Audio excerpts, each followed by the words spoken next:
Good morning, Pelham Road. Hope your week's getting off to a good start. In the comment section below, can you answer this question for me? When you travel, would you prefer to travel with a group of people or travel solo? And solo means either by yourself or with your spouse, okay? So, which would you prefer? Like going with a group or going with just yourself and your spouse? All right? Put that in the comment section below if you don't mind. This is in that series, Someone You Need to Know. Last week we did Frederick Douglass. And this week we're doing someone else. And I would imagine you don't know this person at all. No frame of reference for this person. Whereas with Frederick Douglass, I think you probably knew the name and knew a little bit. The someone you need to know this week is Jacob Lawrence. Jacob was born in 1917. He died in 2000. He was an American painter, known for his portrait of African-American historical subjects in contemporary life. Lawrence referred to his style as dynamic cubism. He brought the African-American experience to life using blacks and browns set against very vivid colors. You take the skin color of black and brown and put it against these bright reds and yellows. It's just dynamic. He taught for 16 years art at the University of Washington. Lawrence is among the best known 20th century African-American painters, known for his modernist illustrations of everyday life as well as narratives of African-American history. At the age of 23, he gained national recognition with his 60-panel The Migration series, which told the story of the great migration of African Americans from the rural South to the urban North. This series was purchased and is jointly owned. In New York, it's owned by the Museum of Modern Art, and in Washington, it's a part of the Phillips collection.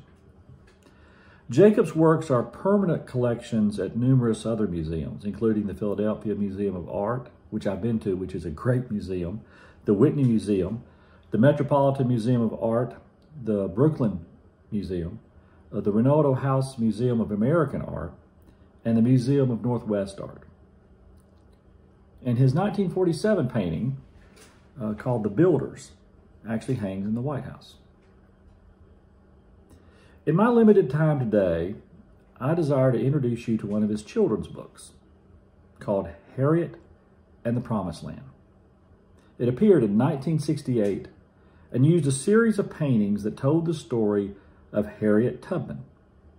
It was listed as one of the best children's books, best illustrated children's books by the New York Times the very year it came out in 1968. He wrote 2 other volumes, one about John Brown and the Great Migration series, and he illustrated those as well. And later on, he was actually asked to illustrate Aesop's Fables.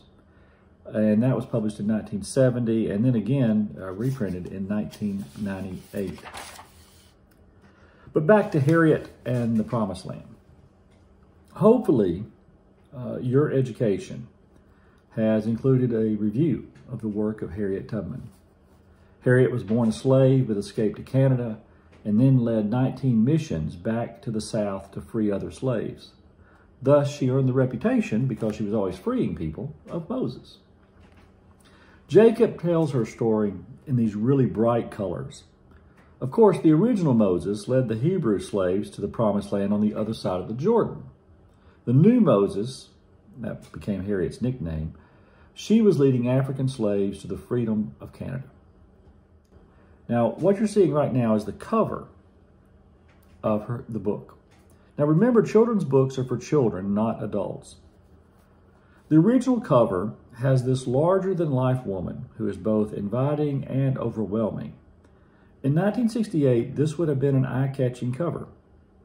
Few African Americans wrote or drew children's books. Having a bold, beautiful black woman on the cover made an announcement. Jacob has exaggerated the size of the woman's feet and hands. You don't see this in his early work. But after a trip to Africa in the early 60s, this became a feature that he often used in his artwork. It was a way of sort of tipping his hat to the African artist that had blazed the trail before him. And I want you to look at the little girl here sitting. She seems mesmerized, ready to hear this tale. And don't forget those bugs. I could just see the kindergarten teachers reading this. Now tell me, kids, how many bugs do you see? And they're paying attention. In this piece, you see the birth of Harriet. Now get used to the bold colors and those hard lines. You see, in 1808, the importing of slaves was outlawed. This did not affect slave trading between states, only importing slaves from outside of the country. Now, there were already 4 million slaves in the United States. So after 1808, the only way to have new slaves was by birth. So in 1822, when Harriet is born, she is already a slave. Here you see Harriet leading people to freedom in the chariot of God. Instead of portraying light-skinned or ash-colored slaves, Jacob uses a dark ebony, which allows the yellows and the reds to pop even more. Now, one librarian, upon reading this book, complained that Jacob's version of Harriet was an ugly woman. And this is his response. If you walked the fields, and if you couldn't feel secure until you reached the Canadian border, you too, madam, would look grotesque. Isn't it sad that the oppressed often find themselves grotesque and ugly, and find the oppressor refined and beautiful? Now what you're looking at is Harriet with a family. The dark ebony slaves are one of Jacob's trademarks. Harriet has gathered a family together and with a pistol in hand begins the long journey to the promised land. And while Jacob is portraying a time in the 1850s, the children and parents reading the book are doing so in 1968. Think about that. In 1968, Martin Luther King Jr. and Bobby Kennedy had been assassinated. It was a turbulent time. I can only imagine giving children a hero sent from God helped young children in Alabama or Baltimore or St. Louis or Arkansas to sleep better. Look him up and discover more of the artwork of Jacob Lawrence. Have a good day.